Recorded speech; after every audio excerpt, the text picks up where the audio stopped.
नमस्कार दोस्तों, श्याम कला शेयरिंग इंग्लिश में आपका स्वागत है। मैं सुरेश कुमार एक बार फिर से आपके साथ। दोस्तों, एक पेपर परसों हल करवाया था। आज एक पेपर फिर से आपका लेके आए, इलेक्ट्रीशियन सेकेंड ईयर का फिर से ट्रेड थ्योरी का पेपर है। तो दोस्तों, वीडियो में लास्ट तक जरूर बने रहना। लगभग 50 क्वेश्चन पूरे पेपर के। तो दोस्तों, काफ़ी क्वेश्चन एग्जाम में वापस रिपीट होंगे। आपको मालूम है कि आप पिछले ईयर के सभी क्वेश्चन देखोगे तो लगभग पेपर में वही क्वेश्चन वापस रिपीट होते हैं। तो लगभग 25 पेपर है हमारे पास एग्जाम में। अभी 2021 में आपके एग्जाम में हुए हैं, यानी मार्च अप्रैल में वो पूरे पेपर है। तो दोस्तों, अगर चैनल को पहली बार विजिट करें तो सब्सक्राइब जरूर करना। अगर वीडियो आपको अच्छा लगे तो उसको लाइक करना, दोस्तों से अधिक से शेयर करना, क्योंकि दोस्तों इस चैनल के माध्यम से आपको आईटी की पल पल की अपडेट दी जाती है। साथ ही सभी प्रकार के मॉडल पेपर हल कराए जा रहे हैं, यानी कुल मिला के आपके जो एग्जाम के पेपर वो हल कराए, चाहे वो ट्रेड थ्योरी हो, एम्प्लॉयड स्किल, वर्कशॉप के साइंस की, इंजीनियरिंग ड्राइंग, सभी के पेपर हल कराए जाते हैं। तो साथ ही आप टेक्निकल भर्तियों की तैयारी करिए तो ये सभी क्वेश्चन भी आपके लिए महत्वपूर्ण है। तो दोस्तों, आप भी पूरा वीडियो देखना बिना स्किप के। तो दोस्तों, आप सब्सक्राइब करके बेल आइकन को जरूर प्रेस करना, जिससे आपको हर क्लास का नोटिफिकेशन मिल जाएगा। तो ज़्यादा वक्त खराब न करें, क्योंकि 50 क्वेश्चन है तो वीडियो थोड़ा बड़ा भी बन सकता है। तो दोस्तों, पूरे क्वेश्चन टेक है ना, एक नोटबुक डालो और पूरे क्वेश्चन नोट करना स्टार्ट कर दो, जिससे आपको काफ़ी हेल्प मिलेगी आगामी एग्जाम में। साथ ही हम डिस्कशन में आपको टेलीग्राम ग्रुप देंगे, वहाँ से आप इन पेपरों की PDF फाइल प्राप्त कर सकते हो अपनी तैयारी के लिए। तो स्टार्ट कर दे, ज़्यादा वक्त खराब ना करें। पहला क्वेश्चन है, कंडक्टर के आकार को नापने के लिए उपयोग किए जाने वाले मानक वायर गेज, यानी मानक वायर गेज क्या होता है आपका SWG, स्टैंडर्ड वायर गेज में बेयर कंडक्टर डालते समय बेयर कंडक्टरों को खालिस्तान क्या होना चाहिए दोस्तों। तो हमेशा ध्यान रखना, आपका वायर गेज एक वर्ताकार आकृति में आती है, जिसके बीच में इस प्रकार खांचे बने होते हैं, और उसमें 0 से लेके 35 SWG तक आता है गेज, ठीक है। तो उसमें क्या होना चाहिए तो दोस्तों, उसमें न तो कसा होना चाहिए और न ही ढीला, यानी हम जब इन दोनों खांचों के बीच में अंदर वायर को डालेंगे तो न तो ये क्या होना चाहिए, कसा होना चाहिए, यानी न तो इसको स्पर्श करते हुए अंदर जाना चाहिए, बाहर आना चाहिए, नहीं ज़्यादा ढीला होना चाहिए। तो कुल मिला के इसका करेक्ट आंसर आएगा 1 नंबर। क्या आएगा? 1 नंबर। अगला क्वेश्चन है दोस्तों, which type of source is not use for suspend exciter, यानी इसमें कौन सा है जो सेपरेट एक्साइटर के रूप में काम लेते हैं। तो ये होता है दोस्तों आपका सोलर। क्या होता है? सोलर। तो इसका करेक्ट आंसर आएगा 3 नंबर। अगला क्वेश्चन है दोस्तों, कोई DC shunt generator 220 volt terminal voltage पर भार को 15 एम्पीयर प्रदान करता है। शंट फील्ड प्रतिरोध 220 ओम है। तो आर्मेचर धारा की गणना करनी है। तो दोस्तों, आर्मेचर धारा की गणना करनी है तो यहाँ पर आपको भार को 15 एम्पीयर, तो यहाँ पर आपको लोड करंट दे रखा है, लेकिन यहाँ पर आपको लोड करंट दे रखा है, लेकिन शंट फील्ड करंट नहीं दे रखा है। तो शंट फील्ड करंट आपको पहले ज्ञात करनी। तो ISH बराबर होता है, I बराबर V बटा होता है, तो VSH बटा RSH। तो VSH यानी शंट फील्ड का वोल्टेज कितना है? 220। तो 220 बटा आपका शंट फील्ड का प्रतिरोध कितना है? तो ये 220, ये भी कितना है? 220। 220 में 220 का बाद देंगे तो कितना प्राप्त हुआ आपको? 1 एम्पीयर। अब आपको ज्ञात करनी है आर्मेचर धारा। तो यहाँ पर आर्मेचर धारा ज्ञात करनी है, तो आर्मेचर करंट बराबर होता है दोस्तों load current plus shunt field current. तो मैं यहाँ पर लिखता हूँ आर्मेचर, यानी ए यानी आर्मेचर, आई यानी धारा। आर्मेचर करंट बराबर होता है load current plus shunt field current. तो एक में दोस्तों शंट फील्ड करंट। तो अब दोस्तों लोड करंट तो कितना है? लोड करंट आपको दे रखा है 15 एम्पीयर, तो ये आ गया 15 प्लस शंट फील्ड करंट अभी हमें कितना प्राप्त होता है? 1 एम्पीयर। तो 15 ये कितना होगा? 16। तो देखो दोस्तों, ऑप्शन में 16 एम्पीयर है क्या? तो उसका करेक्ट आंसर क्या आ रहा है? 1 नंबर। तो उसका करेक्ट आंसर आ गया 1 नंबर। अगला क्वेश्चन दोस्तों, निम्नलिखित में से कौन सा पदार्थ अच्छा सुचालक नहीं है। तो दोस्तों, आपको मालूम है एल्यूमिनियम चालक है, तांबा चालक है, सिल्वर चालक है, पोर्सलिन क्या है? H चालक। तो इसका करेक्ट आंसर क्या आएगा? पोर्सलिन 4 नंबर इसका करेक्ट आंसर आएगा। अगला क्वेश्चन दोस्तों, निम्न में से क्या शाफ्ट को उसकी जगह पर रखता है? कौन सी जगह पर रखते हैं दोस्तों? हमेशा शाफ्ट को एंड प्लेट पर रखते हैं। क्या पर रखते हैं? एंड प्लेट पर रखते हैं। तो करेक्ट आंसर 1 नंबर। अगला क्वेश्चन है, क्षेत्र कुंडली यानी फील्ड कॉइल को लपेटने के लिए किस प्रकार की तार का उपयोग की जाती है? तो दोस्तों, हमेशा इसके लिए इनेमेल्ड की हुई कॉपर तार काम में ली जाती है। क्या की जाती है? इनेबल्ड की हुई कॉपर तार। तो करेक्ट आंसर 3 नंबर। अगला क्वेश्चन दोस्तों आपका, eight which load the grading drop is the output voltage regulator for taking full load power for the alternator will happened. तो इसमें क्या होगा दोस्तों? इसमें हमेशा LPF इंडिकेटिंग लोड होगा। तो इसका करेक्ट आंसर क्या आएगा? 3 नंबर। अगला क्वेश्चन दोस्तों, 250 वोल्ट आपूर्ति को 6 वोल्ट लैंप से जोड़ा जाता है। तो क्या होगा दोस्तों? आपके पास सप्लाई 250 वोल्ट है और उसको हम डायरेक्ट 6 वोल्ट लैंप को जोड़ दें तो क्या हो जाएगा? लैंप फ्यूज हो जाएगा। क्या हो जाएगा? लैंप फ्यूज हो जाएगा। तो करेक्ट आंसर 4 नंबर। अगला क्वेश्चन है, DC श्रेणी मोटर को सामान्य परिचालन के दौरान यदि फील्ड वाइंडिंग अचानक खुले परिपथ की हो जाए तो मोटर क्या होगी दोस्तों? तो मोटर नहीं चलेगी दोस्तों। क्या होगी? मोटर नहीं चलेगी। Correct answer 4 number. अगला क्वेश्चन होगा दोस्तों, DC मोटर में वाइंडिंग के माध्यम से कॉपर हानि खालिस्तान के आनुपातिक होती है। तो दोस्तों हमेशा ध्यान रखना, आपकी कॉपर हानि धारा के वर्ग के समानुपातिक होती है। करेक्ट आंसर क्या आएगा? 2 नंबर। ठीक है दोस्तों। अगला क्वेश्चन दोस्तों, सभी क्वेश्चन काफ़ी महत्वपूर्ण दोस्तों, देखते रहना पूरे क्वेश्चन। धारा प्रवाह के लिए ब्रश और कम्यूटेटर के बीच प्रस्तावित प्रतिरोध को खालिस्तान कहा जाता है दोस्तों।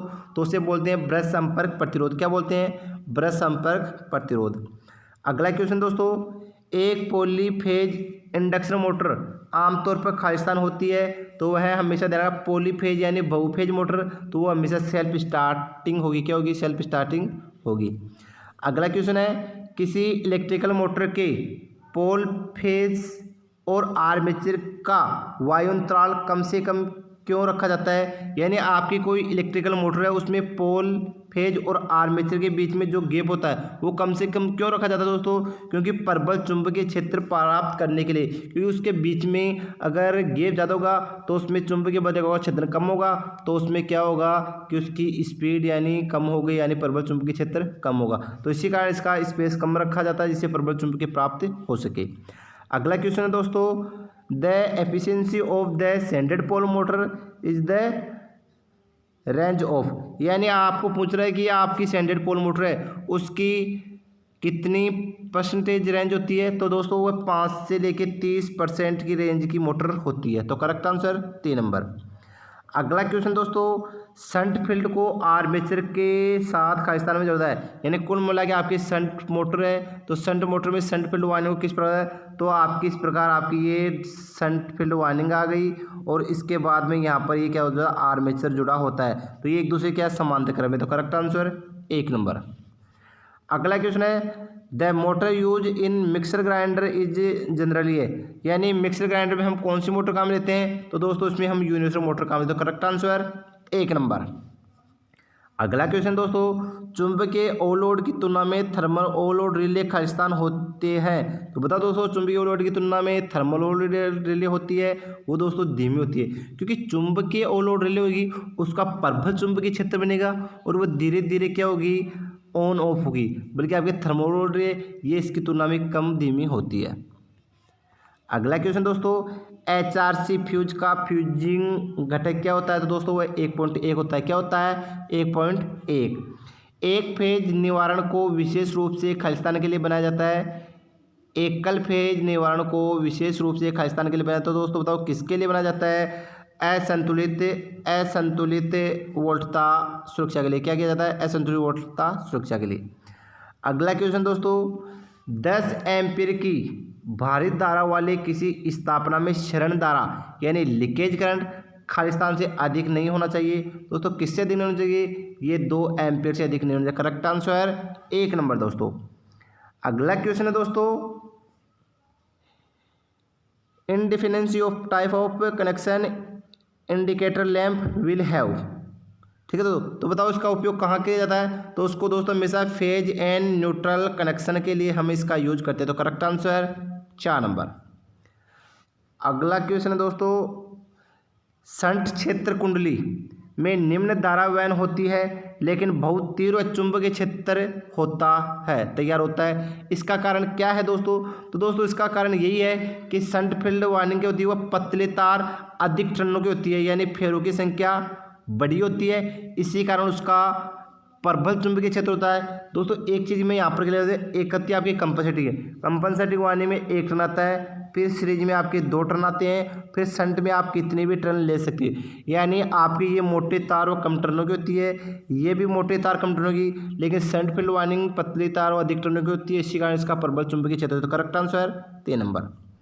अगला क्वेश्चन है, एक 100 ए क्षमता की बैटरी 8 एम्पीयर की धारा लगभग खालिस्तान देनी चाहिए, तो दोस्तों कितने घंटे तक यूज कर सकते हैं। तो उसमें टाइम याद कराया तो टाइम में AH बटा क्या आ जाएगी, आई आ जाएगी। तो आप 100 में 8 का भाग दो, तो 8 एकम 8 कितने बच गए, 2 बच गए दोस्तों, 0, 8 दूनी 16 बच गए कितने, 4, 12.5। तो दोस्तों देखो 12.5, दोस्तों 12.5 तो नहीं है, लेकिन आपको यहाँ पर 12 दिखाई दे रहा है, तो इसका करेक्ट आंसर आएगा 2 नंबर, क्योंकि दोस्तों लमसम यही होगा, तो इसका करेक्ट आंसर 12 घंटे होंगे। अगला क्वेश्चन है दोस्तों, सीलिंग फैन सर्किट में रेगुलेटर को उपयोग करने का प्रयोजन क्या है। यानी आपका फैन रेगुलेटर है, उसको हम यूज करते हैं, तो उसका प्रयोजन क्या है, ये क्या काम करता है। दोस्तों हमेशा फैन रेगुलेटर फैन की दी गई वोल्टेज को कम करता है, और जैसे वोल्टेज कम होगी तो उसका टार्क होगा, यानी स्पीड कम या ज़्यादा हो जाएगी। तो दोस्तों काफ़ी क्वेश्चन अच्छे हैं, सभी क्वेश्चन बहुत ही महत्वपूर्ण है, आगामी एग्जाम के लिए हेल्प है। तो दोस्तों वीडियो को अधिक से अधिक शेयर करो, सभी क्वेश्चनों को नोट करो आप। SCR किसका बना होता है दोस्तों, SCR हमेशा सिलिकॉन का बना होता है, किसका बना होता है, सिलिकॉन। करेक्ट आंसर 4 नंबर दोस्तों। लगभग आधे क्वेश्चन करेक्ट हो चुके हैं दोस्तों। अगला क्वेश्चन है, रोधन प्रतिरोधन टेस्टिंग इंसुलेटर के लिए किस धारा का उपयोग किया जाता है। तो दोस्तों हमेशा ध्यान रखना, रोधन प्रतिरोधन टेस्टिंग इंसुलेटर के लिए हमेशा DC धारा की आवश्यकता होती है। करेक्ट आंसर 4 नंबर दोस्तों। अगला क्वेश्चन है, एक तरंग प्रारूप का आवर्ती समय 2 मिली सेकेंड है, इसकी आवर्ती कितनी है। तो दोस्तों यहाँ पर आपको फ्रीक्वेंसी करनी है दोस्तों, F बराबर होता है 1/T, ठीक है। तो 1/T कितना आ रहा है, 2 मिली सेकेंड, 2 आ गया, ये मिली हमेशा वो ऊपर की चला जाएगा, और आपको मालूम है 1 मिली बराबर क्या होता है, 10 की घात 3, तो ये 10 की घात 3 चली गई ऊपर। तो अब इसमें 2 का भाग देंगे, तो क्या आ रहा है 500 SZ। तो देखो दोस्तों करेक्ट क्वेश्चन में कौन सा है, 1 नंबर, तो इसका करेक्ट आंसर 1 नंबर। अगला क्वेश्चन दोस्तों, अगर कोई क्वेश्चन में दिक्कत हो आप हमें कमेंट बॉक्स में ज़रूर बता सकते हो, जिससे हम उसका सॉल्यूशन आपको अलग से और बता सकते हैं। अगला क्वेश्चन दोस्तों, निम्नलिखित में से किस मोटर को न्यूनतम रखरखाव की आवश्यकता होती है। तो दोस्तों हमेशा स्क्विरल केज इंडक्शन मोटर है, उसको सबसे कम रखरखाव की आवश्यकता होती है। अगला क्वेश्चन है, किसी सर्किट में थर्मोस्टेट स्विच का उपयोग करने का उद्देश्य क्या है। तो दोस्तों थर्मोस्टेट स्विच होता है, उसको किसके लिए काम में लेते हैं दोस्तों, उसे हमेशा तापमान नियंत्रण करना होता है, तो तापमान नियंत्रण करने के लिए। Correct answer 1 number. अगला क्वेश्चन दोस्तों, सिलपट रिंग के लिए कौन सी सामग्री का उपयोग की जाती है। तो दोस्तों सिलपट रिंग के लिए हमेशा तांबा नामक धातु उपयोग में ली जाती है। Correct answer 3 number. काफ़ी अच्छे क्वेश्चन आ रहे तो अगला क्वेश्चन दोस्तों, the KWH meter can the class field as, यानी आपका KWH यानी किलोवाट घंटा जो मीटर होता है वो किस क्लास का है। तो दोस्तों वो हमेशा इंटीग्रेटिंग इंस्ट्रूमेंट है, यानी ये इंटीग्रेटिंग उपकरण है, तो इसका करेक्ट आंसर है 3 नंबर। अगला क्वेश्चन दोस्तों, a tong tester can be defence as a insulator having a, आपका जो टोंग टेस्टर है वो किस प्रकार का इंस्ट्रूमेंट है। तो दोस्तों वो current transformer with an ammeter है। क्या है, current transformer with an meter है, तो करेक्ट आंसर 3 नंबर। अगला क्वेश्चन दोस्तों, स्विचों को खालिस्तान AC सीरीज के रूप में वर्गीकृत किया जाता है। तो दोस्तों स्विच क्या करते हैं, कंट्रोल करते हैं, तो इन्हें कंट्रोलिंग AC सीरीज के रूप में वर्गीकृत किया गया, तो इसका करेक्ट आंसर 4 नंबर दोस्तों। अगला क्वेश्चन दोस्तों काफ़ी क्वेश्चन इंग्लिश में भी आ रहे हैं, तो थोड़ी इंग्लिश का भी ध्यान रखना दोस्तों आप। अगला क्वेश्चन है दोस्तों, what is the full form of PIV reference to the diode. तो PIV की फुल फॉर्म बताओ दोस्तों, तो PIV को बोलते हैं peak inverse voltage. Correct answer क्या आएगा 4 नंबर दोस्तों। अगला क्वेश्चन दोस्तों, निम्न में से किस धातु का फ्यूज तार में उपयोग नहीं किया जाता है। तो दोस्तों फ्यूज तार में स्टेनलेस स्टील का कभी यूज नहीं करते हैं, इसके अलावा स्टेनलेस स्टील होती है ये थोड़ी कठोर धातु होती है, यानी आपका होती है तो चालक की लेकिन होती है। हाँ, फ्यूज के रूप में हम एल्यूमिनियम, लेड और तांबा लेते हैं, यानी फ्यूज तार के लिए हम क्या लेते हैं, टीन और लेड का मिश्रण लिया हुआ तार काम में लेते हैं। तो करेक्ट आंसर इसमें क्या आएगा, स्टेनलेस स्टील। ये हमेशा कभी भी फ्यूज तार में उपयोग नहीं, तो करेक्ट आंसर है 1 नंबर। अगला दोस्तों क्वेश्चन है, डीसी जनरेटर के निम्न ब्रश घर्षण के गुणांक का अधिमान्य मान क्या होता है दोस्तों, तो वह 0.35 होता है, 0.35। अगला क्वेश्चन है दोस्तों, इंडक्शन मोटर के बारे में निम्नलिखित में से कौन सा कथन असत्य है दोस्तों, तो इंडक्शन मोटर में हमेशा मोटर केवल एक ही दिशा में चलती है, ये कथन क्या है, गलत है। मोटर क्या होती है, लैगिंग और लीडिंग, यानी क्लॉकवाइज और एंटी क्लॉकवाइज दोनों दिशाओं में घूम सकती है दोस्तों। अगला क्वेश्चन है दोस्तों, यदि सीटी की रेटिंग यानी करंट ट्रांसफर की रेटिंग 100 एम्पियर बट्टा 5 एम्पियर तो गुणक घटक, दोस्तों इसमें गुणक घटक ध्यान रखना, इसमें I2 बटा I1 होता है। क्या होता है, I2 बटा I1। वैसे आपको और चीज़ पूछे, ठीक है दोस्तों, यानी वोल्टेज प्रतिरोध वो क्या होता है, W1 बटा W2 वैसे होता है। इसमें क्या होता है, I2 बटा है, तो इसमें I2 कितना है 100 और I1 कितना है 5, तो 5 का भाग 200 में कितना आ रहा है 20, तो करेक्ट आंसर क्या आएगा 20, करेक्ट आंसर 4 नंबर। अगला क्वेश्चन दोस्तों है, डीसी मोटर का शुरुआती प्रतिरोध आमतौर पर खालिस्तान होता है तो बहुत कम होता है, ध्यान रखना, डीसी मोटर का प्रतिरोध क्या होता है, बहुत कम। अगला क्वेश्चन दोस्तों, फ्लोरोसेंट ट्यूब सर्किट में जुड़ा बालास्ट यानी बैलेस्ट निम्न में से कौन सा कार्य करता है, तो वो हमेशा शुरुआत में उच्च वोल्टेज सर्किट में कार्यशील वोल्टेज को बढ़ाता है, शुरुआत में उच्च वोल्टेज और सर्किट में कार्यशील वोल्टेज, करेक्ट आंसर है 2 नंबर। अगला क्वेश्चन है दोस्तों, शंट फील्ड प्रतिरोध के मापने के लिए सबसे उपयुक्त मीटर कौन सा है दोस्तों, तो शंट फील्ड प्रतिरोध मापने के लिए यानी एक दोस्तों होता है आपका ओम मीटर, भी 2 प्रकार का है, एक तो शंट फील्ड प्रकार का, एक सीरीज फील्ड प्रकार का। तो शंट फील्ड प्रकार का प्रतिरोध हमेशा सबसे कम प्रतिरोध मापने काम में आता है, तो इसका करेक्ट आंसर आएगा ओम मीटर। तो ओम मीटर आपका शंट फील्ड होता है, इसमें शंट फील्ड प्रतिरोध मापने के लिए सबसे उपयुक्त मीटर होता है ओम मीटर, और ओम मीटर भी 2 प्रकार, सीरीज और शंट, ठीक है दोस्तों। अगला क्वेश्चन है दोस्तों, इंटरपोल को उपयोग करने का उद्देश्य क्या है दोस्तों, तो इंटरपोल क्या करते हैं दोस्तों, इंटरपोल का उपयोग हमेशा कम्यूटेटर स्पार्किंग कम करता है। क्या करता है, कम्यूटेटर पर स्पार्किंग कम करता है, करेक्ट आंसर 2 नंबर दोस्तों।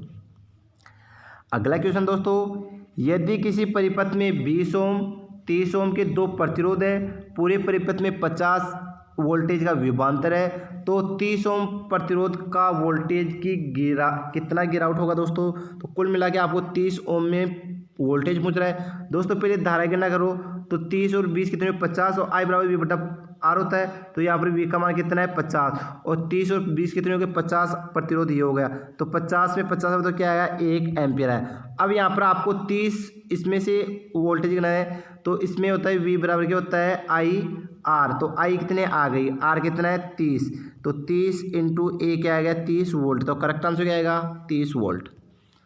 अगला क्वेश्चन दोस्तों, Why is the glass wool poured in between the interconnector and outer casing to give, तो इसमें क्या होता है दोस्तों, टू रेगुलेट लॉस, ठीक है दोस्तों, तो इसका करेक्ट आंसर है 4 नंबर। अगला क्वेश्चन दोस्तों, जब किसी डीसी श्रेणी जनरेटर को लंबे ट्रांसमिशन से श्रेणी में जोड़ा जाता है तो उसे कहते हैं, तो दोस्तों ये क्या कहते हैं, बूस्टर, करेक्ट आंसर क्या आ गया 3 नंबर दोस्तों। अगला क्वेश्चन दोस्तों, एक स्लिप रिंग इंडक्शन मोटर की उतनी रेटिंग वाले स्क्विरल केज मोटर की तुलना में किस तरह से की जाती है दोस्तों, तो हमेशा ध्यान रखना, slip ring induction motor squirrel cage induction motor की तुलना में क्या होती है, यह महंगी होती है। क्या होती है, महंगी, करेक्ट आंसर 3 नंबर दोस्तों। अगला क्वेश्चन दोस्तों, 2 पिन सॉकेट पिन का तब उपयोग किया जाता है जब ऐसी चीज क्या होती है दोस्तों, डोरी इंसुलेटेड हो, क्या हो, डोरी इंसुलेटेड हो। अगला क्वेश्चन दोस्तों, स्क्विरल केज इंडक्शन मोटर में यदि 2 रोटर बार ओपन सर्किट वाले बन जाते हैं तो रोटर पर क्या असर पड़ेगा दोस्तों, तो रोटर दोस्तों हमेशा शोर के साथ बहुत धीमा चलेगा, करेक्ट आंसर 3 नंबर, यानी रोटर शोर के साथ बहुत धीमा चलेगा। अगला क्वेश्चन दोस्तों, which method of speed control use in DC series motor, DC fan motor, तो दोस्तों हमेशा सीरीज मोटर इसमें क्या है, सीरीज पैरेलल मेथड के द्वारा डीसी सीरीज मोटर को कंट्रोल किया जाता है। Correct answer 1 number. Last question आ चुका है दोस्तों, सभी प्रकार के लिए डबल अर्थिंग की जरूरत है। तो बताओ दोस्तों किसके लिए डबल अर्थ की जरूरत है, तो मोटर के लिए डबल अर्थ की जरूरत होती है। तो करेक्ट आंसर 50 नंबर का एक आंसर आएगा। तो दोस्तों इसी प्रकार आपके ये पेपर हल हो चुका है। तो दोस्तों आज के लिए बस इतना ही, नेक्स्ट वीडियो में फिर मिलेंगे एक न्यू पेपर के साथ। जब तक के लिए धन्यवाद।